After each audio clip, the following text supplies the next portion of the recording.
let me talk about what ITSM or ITIL, if you will, talks about IT financial management. So if you've been through, if you were in version 2, the red book and the blue book, and then the 5 books after that about ITIL, right?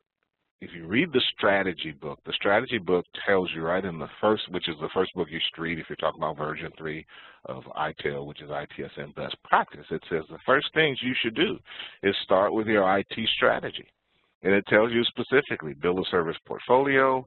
From that portfolio of services, in other words, understand all of your services, define them all for your entire enterprise, select those that will be in a catalog, and in my terminology, putting them in a catalog means that they are orderable, because not all services are orderable. Some services are just provisioned. You get email, you get phone service, you get network, you get access to internet. You don't order that every year. Once you do the new employee launch, you have it until the end of your time. So it's not necessarily an orderable service other than for a new employee. So some services are orderable. They will go in your portfolio and in your catalog, and some services are not orderable, and they'll just be in your portfolio. You still have to manage them at a cost and be attuned to them. And ITIL plays good service and understanding, lip service, I would say, to that, but doesn't really drill in to be very prescriptive.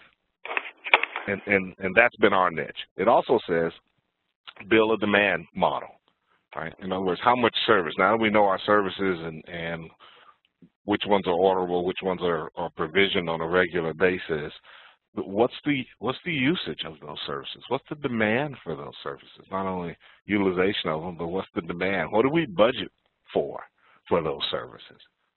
Because our amount of service that we provide in terms of SLAs and OLAs, et cetera, are really bound by the budget that we have. In today's world, we can buy as much service as we can afford. Then build a financial cost model, right? To be able to make good financial decisions from a services perspective. IT does a great job today of making good financial decisions from an asset-based perspective. But because of what we had talked about earlier, the challenge now is to say, okay, my business doesn't consume an asset. It consumes groups or packages or bundles of assets, right, which he perceives and has value for in terms of services. And so now what we need to do is pool or gather these assets into what's the service value for the customer and financially understand that and deal with it. So the ITIL IT strategy book tells you that right up front. And if you do that and you do it in that manner, then you'll get the cost controls, constraints, critical success factors, and KPIs that will guide your implementation and all other efforts around service design, transition, and operation. And then you produce business relevant metrics on the back end for your continual service improvement.